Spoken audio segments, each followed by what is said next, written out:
Hear me? Can you hear me? Can you hear me? Can you hear me? Can you hear me? Can you hear me? Can you hear me?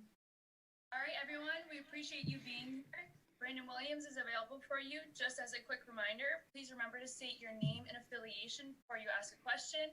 When you're not asking your question, please remember to keep your microphone muted. And if you are able, please turn on your video so Brandon can see you. I don't know With what to that, do with my we'll open it hands. up for questions. Hey, Brandon, this is Jameson from ESPN. How excited are you for next week to actually put on the pads and take kind of that next step as you're getting closer to the regular season? How's it going, by the way? I'm feeling good for next week. Actually get to be able to see what these young guys got. You hear a lot of talk, you see a lot of good footwork on the field when pads off, but when you finally get the pads on, you actually get to see what they have full go. So definitely, excited to see what these young guys got. We got a lot of good talent out here, so definitely able to see what they got. What's up, B. Will? What up? 98 Rock, good to see you, man. Good to see you too. From your pictures in the uniform, Brandon, you look to be in the best shape of your life. You're in your 8th year. Look at you. You're in your 8th year. You're going back to your more natural fit at nose tackle. You got Campbell and Wolf. You must be salivating to get after it. So, talk about your conditioning. You look great. I appreciate it, man. Definitely got to eat the greens, eat the vegetables, the broccoli and whatnot. Yeah, man, just working on my body composition, just working on just being more not lighter, but just more tone, so I can play that nose and keep running the way I do. And those two additions, Wolf and Calais. Got the twin tires right next to me. Those two giants. I just don't see how offenses can come at us, man. Dude, those dudes are good, man. I like what I got, and I like my team, I like the way they look, and the news guys are coming up great. So, we got a lot of things got going for us on the D-line, and I'm excited to see it. Maggie. Hey, what's up, Brandon? Bobby Tarassa here from WBAL. Can you hear What me? up, Bobby? How you doing, man? Doing good. Hey, on that note, we had Calais on the other day. He was talking about some of the conversations that you two have had so far. You both love, you pride yourselves on run stuffing. What have those conversations been like? And I imagine his transition's been seamless, right? Oh, definitely. Been helping him with the playbook. We've been having conversations about pretty much like what he brings to the table, what I've seen on, on his film that he's had, what he's seen from me, and just, how we can, just pretty much gel together and just play off of each other, just different little things like that. But he gets upfield. He definitely, is a commanding guy. He commands two more people on him. So, I'm the same way, and so is Wolf. So, it's, offenses is it's gonna be crazy this year. So we got a lot of stuff going on for us. He's a good addition to have for sure. My big boy, he talk like this, but keep messing around with him. But he gonna be all right.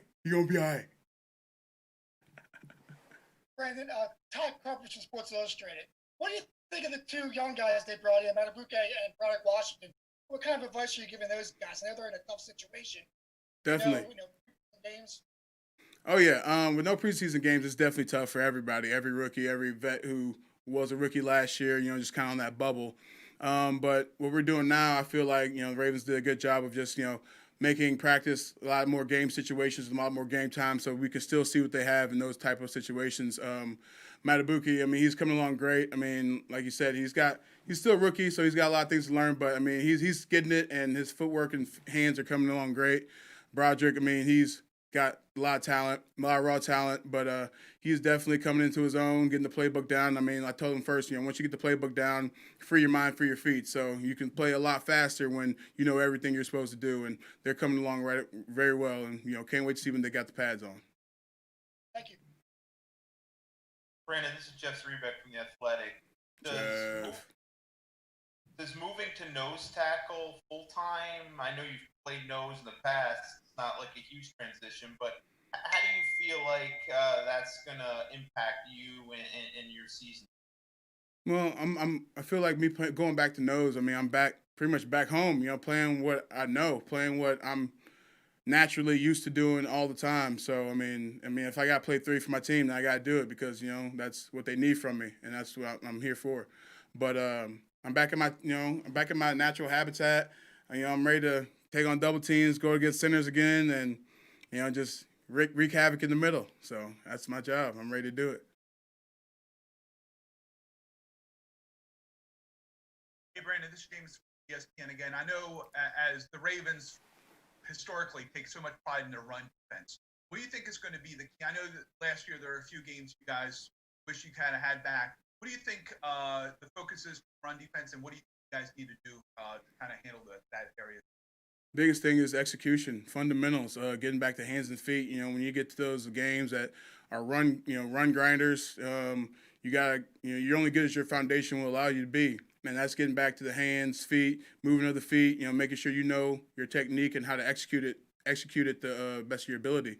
So we're just getting back to the home basics of things.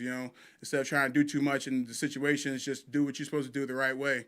Getting the guys coming up, the younger guys, they come in from college, which is pretty much up the field, and here we play blocks and we get after it and we command attention on the defensive line for the offensive linemen. So we gotta play blocks and we gotta control those blocks, and that's what we gotta get back to, letting them know and make sure they know what to do and make sure they get that to the basics of their craft. Brandon, it's Kirk again. Leia said he thought about opting out because of underlying conditions. Your former line mate Michael Pierce has opted out. Mm-hmm. You're a big guy, risk or hire for a big guy. You got a young family. Was there any ever thought for you to opt out this season? Obviously, with the media getting crazy, and but you think about it, but at the same time, it's one of those things. What can I do to keep my family safe? I bring it upon myself instead of trying to worry about other people wearing masks and stuff. Like, what can I do so my family, I don't have to bring it back to my family? And just wearing masks, always, washing hands, sanitizer. When I come in the house, go straight to the shower.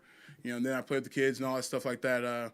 Just taking every precaution I have to take. And plus, NFLPA and the Ravens are doing a wonderful job keeping everybody in their own bubble and making sure everybody, is doing the right things, wearing masks around meetings time and all that stuff like that. So we're getting it from all ends, from just from at work and then at home, just making sure we're doing the right thing. And even if we have family come in town, just more having questions about that, like if should family come in town for games or do whatever, probably not, since, I don't want their COVID to come on here, or if they had COVID or whatever, underlying issues, and come over here and have problems with that. So we got to make sure that we all do our part to, keep the team safe. I'm Jimena Lupo La Torre from Baltimore Spanish Radio. Brandon, thank you for taking some time. Thank you. How was your experience taking for the first time the COVID-19 test at the training camp? It's different. I mean, definitely different. I mean, when you get here, it's like hitting the ground running kind of, because you're trying to get off-season workouts, OTAs, and mini camp all into a confined special week, and then probably do training camp on top of that with no games. So it's a lot going on, but at the same time, I mean, you're back with the guys, you're back hanging out, you're back doing what you love. So, when you're back with your family, it feels like the same thing. I mean, it's just a little bit more condensed and a little bit more, I guess, time sensitive, just because we got so many days before the first game, 29 days, I think. And then we got Cleveland. So, I mean, we got to make sure that everyone knows what they're going to do. And on the top of that, make cuts as well. So everybody's got to be on their top P's and Q's from the top to the bottom, from the scouts looking at who they got to drop, from old guys learning the playbook and make sure we need to know what we need to do and knock the rust off. So it's been a crazy fun time, but it's been good. Brandon Bo from the ball. Go ahead, Bo. Hi, Brandon Bo Smoke with Press Box. There's been a lot of suggestions that you guys flew under the radar somewhat early last year, and that won't happen when you go 14-2.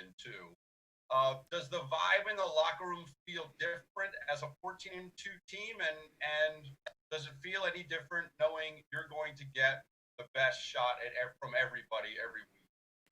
First of all, we don't fly under the radar. People just start watching when they start seeing us roll. But yeah, I mean, we definitely know we're 14-2. We definitely know we're a team to beat. We definitely know coming into the season we've got some teams that we've got targets on our backs. So we're accepting of that. We're ready for that, and we're ready to capitalize on every opportunity we get moving forward. But it starts with training camp now, making sure we capitalize on these last few days, these last few weeks we have before the first game starts, making sure everybody knows what they're supposed to do. this is Jonas Schaefer from the Baltimore Sun. I know Monday is your guys' first full team practice. Is that going to be a padded practice? Is there a ramp-up period where you guys actually put pads on? Well, right now we're in the ramp-up phase right now. We just put the shells on. But, yes, Monday is our first full padded practice, and we're kind of looking forward to it because, we got a lot of these young guys talking and chirping and saying what they can do and can't do or whatever instead of what they will do. So definitely going to silence the talk on Monday, see what they got because, as Ravens, we practice hard anyway, so they better be ready. Hey, Brandon, this is Aaron it's Ryan Mink from Ravens Media. I'm just wondering, you talked about the arrival of Calais, obviously, and Derek Wolfe.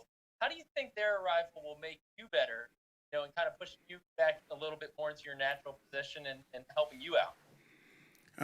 I feel like like I said, I got two twin towers, two dogs on side me. And at any point in time, any one of us can get off. If you double me, you got Calais one-on-one with somebody. If you double me and Calais, you got Wolf by itself. It's a bunch of different mixtures that we can all play each other and play off of each other. And when we get that one-on-one, we got to capitalize on those opportunities every single time.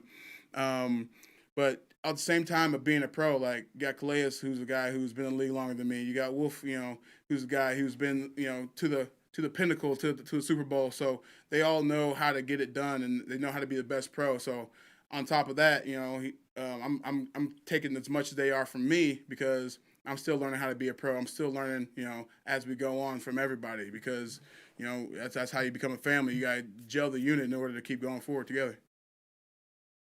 Hey, Brendan, this is Aaron Cousins from Penn Live. Thanks for taking all the time. Thank you.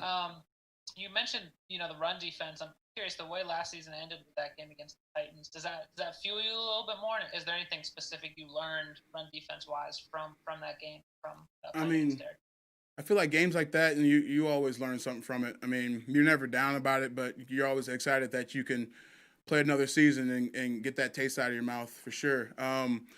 But, you definitely learn from those situations. Run defense-wise, we learn we got to execute more. We got to be stouter at more positions. We got to, just be more in it to win it up front, because with a guy like that, and like Derrick Henry, who's a runner like he is, you got to make sure you pack your lunch with him. But I feel like this year, like we said, you got to get back to the fundamentals, get back to making sure we know how to set edges, make sure we know how to play double team blocks, making sure we know how to do everything we have to do in order to stop the run game like we know how we can. Brandon, this is Cliff Brown from Ravens Media. You talked about your physique and getting leaner. Just curious what motivated you to do that this offseason? And were you even just a little ticked off about not making a Pro Bowl after making it in 8? You know what? If I'm there, I'm there. If I make it, I make it. Obviously you want to be there consistently all the time, but if it's not, then, so be it. It's their loss. But I feel like, I don't know. What was the other part of the question? I can't hear you. I'm sorry, Brandon, about your physique. What made motivate you to make that change? Oh yeah, I feel like every year I've kind of gotten down a little bit more. And that just comes with age, and at the same time, it comes with just being leaner, being more of a pro, cutting off some of the fat and building up some more of the muscle. So you're still maybe the same weight or same size, but it looks better. I'm trying to get my beach body going on, trying to get my slim sexy going on. You know what I'm saying? But that's all it is. The older you get, the harder it is to get that weight off you, the harder it is to move. And, you got to think about the joints and all the, double teams you're taking up and all that stuff. So when you come in a little bit lighter, it just relieves a lot of that pain, a lot of that, nagging stuff you have to worry about early on instead of having to come in and get the weight off and then get better to your shape. You're already coming in with a low weight, and then you can build up to where you need to be. All right, that's all we have for today. Thank you, Brandon, for your time. We really appreciate Thank it. you. And have a great weekend, and we'll see you back here on Monday. Thanks, man. See you.